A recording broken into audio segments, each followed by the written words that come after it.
अस्सलाम वालेकुम दोस्तों, जॉली हज़ीम हाजिर है फिर नई एक वीडियो के साथ। दोस्तों, मेरा जो जॉली हज़ीम का हेल्थ सेक्शन है जिसके अंदर मुख्तलिफ किस्म में आपके लिए वेजिटेबल, फ्रूट्स, हर्ब्स, स्पाइस और मुख्तलिफ खाने पीने वाली चीज़ों के बारे में इंफॉर्मेशन लेकर आता हूँ, उनके न्यूट्रिएंट फैक्ट्स लेकर आता हूँ, उनके बेनिफिट्स बताता हूँ, उनके साइड इफेक्ट्स बताता हूँ। तो दोस्तों, आज मैंने आप लोगों के लिए एक जो है फ्लावरिंग जो है वेजिटेबल को सिलेक्ट की है। तो दोस्तों, आज मैं आपको कचनार के बारे में इंफॉर्मेशन दूंगा। और दोस्तों, कचनार जो है मौसम बहार में आने वाली एक जो है फ्लावरिंग वेजिटेबल है। कचनार का जो दरख्त होता है उसके ऊपर बहार के मौसम में फूल आते हैं। उससे पहले जो कलियां लगती हैं उसे उतार लिया जाता है और दोस्तों उसे एज अ सब्जी इस्तेमाल किया जाता है। और दोस्तों, जो कचनार की कली की सब्जी का टेस्ट होता है वो कड़वा होता है, लेकिन इसे पकाने से पहले उबाल लिया जाता है जिससे इसकी कड़वाहट दूर हो जाती है। और दोस्तों, इसे सालन बनाने में इस्तेमाल किया जाता है और इससे अचार भी बनाया जाता है। और दोस्तों, ये ज़्यादातर जो है साउथ एशिया के अंदर काश्त होती है और दूसरी तरफ इसे साउथ ईस्ट एशिया के जो कंट्रीज़ है उसके अंदर भी इसे बहुत शौक के साथ खाया जाता है।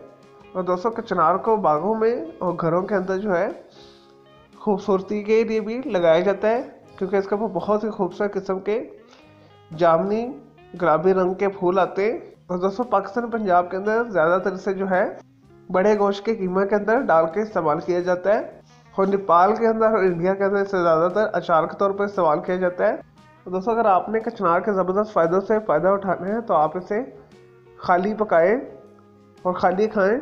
और आजकल सीज़न में भी है और जगह जगह जो है कचनार के वेंडर जो है इसे फ़रोख्त कर रहे हैं। तो आज ही जाएँ तो इसे ख़रीद कर लेकर आएँ और इसे ऐसा सब्ज़ी बनाकर इससे फ़ायदे उठाएं। दोस्तों, जो कचनार का मजाज है सर्द खुश्क है। चलिए दोस्तों, ये तो थी कचनार के बारे में थोड़ी सी इन्फॉर्मेशन। अब आते हैं इसके न्यूट्रिएंट्स की तरफ। दोस्तों, कचनार के अंदर प्रोटीन्स पाए जाते हैं, फाइबर पाया जाता है, विटामिन सी पाया जाता है, विटामिन बी पाया जाता है, कैल्शियम पाया जाता है, फास्फोरस पाया जाता है, मैग्नीशियम पाया जाता है, आयरन पाया जाता है और जिंक पाया जाता है। चलिए दोस्तों, बात है कचनार कली के कुछ बेनिफिट्स की तरफ। और दोस्तों, औरतों की पोशीदा बीमारियों के लिए बेहतरीन है। दोस्तों, स्पेशल औरतों के अंदर माहवारी को यानी हैज़ को रेगुलेट करता है। तो दोस्तों, शुगर के मरीजों के लिए भी बेहतरीन है, जिसमें से ब्लड शुगर को ख़त्म करता है। इसके बाकायदा इस्तेमाल से आपकी जो है शुगर की बीमारी ख़त्म हो जाती है। और दोस्तों, ऐसे लोगों के लिए भी बेहतरीन है जिन्हें आंतों का प्रॉब्लम है, आंतों की इन्फेक्शन है, बवासीर है, कब्ज़ रहती है। और स्पेशली दोस्तों, ऐसे अफराद जिन्हें खूनी बवासीर है उनके लिए बेहतरीन है। तो दोस्तों, जिस्म को ताकत और तवा नहीं देता है। और दोस्तों, ऐसे अफराद जिन्हें भूख नहीं लगती वो कचनार को सब्जी बना के खाएं। कचनार जो है मेटाबॉलिज्म को तेज़ करती है, भूख लगाती है। और दोस्तों, जिगर के तमाम किस्म के मसाइल को दूर करती है, जिगर की सफाई करती है, जिगर को ताकत देती है। और इसी तरह गुर्दों के लिए भी बेहतरीन है। पेशाब के मसाइल को यह दूर करती है, गुर्दे मसाने की पथरी को यह दूर करती है। और दोस्तों, एंटी इन्फ्लेमेशन है। अगर जिस्म के अंदर किसी भी हिस्से में कोई ट्यूमर भर रहा है, कोई कैंसर भर रहा है, कैंसर को यह दूर करता है। कोई गिल्टी भर रही है उसे ख़त्म करती है। और दोस्तों, इस तरह मुंह के अंदर स्वेलिंग को भी ख़त्म करती है, छालों को ख़त्म करती है।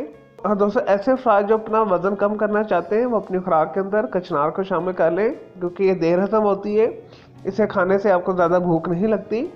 और दोस्तों, पेट के कीड़ों को ये ख़त्म करती है। और दोस्तों, कीमा कचनार खाने से आपकी जो खांसी दूर हो जाती है।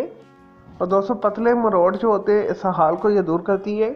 और दोस्तों, मर्दों के लिए भी बेहतरीन है, मनी को यह गाढ़ी करती है, मनी का पतलापन ख़त्म करती है, सूरत हज़ाल के लिए बेहतरीन है, जरियान के लिए बेहतरीन है। दोस्तों, ऐसे मर्द हजरात जिन्हें एहतलाम बहुत ज़्यादा होता है वो भी अपनी खुराक के अंदर कचनार को शामिल करें तो उनका एहतलाम जो है बैलेंस हो जाएगा। चलिए दोस्तों, ये तो थे कचनार के बारे में थोड़ी सी इन्फॉर्मेशन, न्यूट्रिएंट फैक्ट्स और बेनिफिट्स। अब आते हैं इसके कुछ साइड इफेक्ट्स की तरफ। और दोस्तों, कचनार को मुनासिब मिकदार में खाना चाहिए। एक सेशन के अंदर आप जो है 50 से 100 ग्राम के करीब खा सकते हैं। और दोस्तों, क्योंकि ये देर हजम होती है और सर्द खुश्क होती है और फाइबर से भरपूर होती है, तो इस वजह से इसे ज़्यादा खाने से जो आपके पेट के अंदर दर्द हो सकती है, पेट के अंदर शदीद गैस हो सकती है, वॉमिटिंग आपको हो सकती है, आपको मतली हो सकती है, आपका दिल ख़राब हो सकता है। चले दोस्तों, मैं उम्मीद करता हूँ आपको ये कचनार के बारे में मैंने आपको जो इन्फॉर्मेशन दी है, बेनिफिट्स बताए, साइड इफेक्ट्स बताए, न्यूट्रिएंट फैक्ट्स बताए, आपको पसंद आए होंगे। तो मेरे इस वीडियो को आपने लाइक करना है, कमेंट्स करना है, शेयर करना है। अगर मज़ीद कोई सवाल है कचनार के बारे में जो मैंने मिस कर दिया है तो कमेंट के अंदर आप कीजिएगा, तो मैं आपको उसका ज़रूर रिप्लाई करूँगा। और दोस्तों, मज़ीद किसी फ्रूट्स, हर्ब्स, स्पाइस और मुख्तलिफ खाने पीने वाली चीज़ों के बारे में इंफॉर्मेशन लेना चाहते हैं या किसी भी चीज़ के बारे में पूछना चाहते हैं, कोई आपका बीमारी है, कोई इशू है, कोई साइकोलॉजी प्रॉब्लम है, किसी भी चीज़ के मुताबिक पूछना चाहते हो तो जस्ट कमेंट के अंदर क्वेरी कीजिएगा, तो मैं आपको उसका ज़रूर रिप्लाई करूँगा। तो मुझे इजाज़त दे के, हाफिज़, टेक केयर।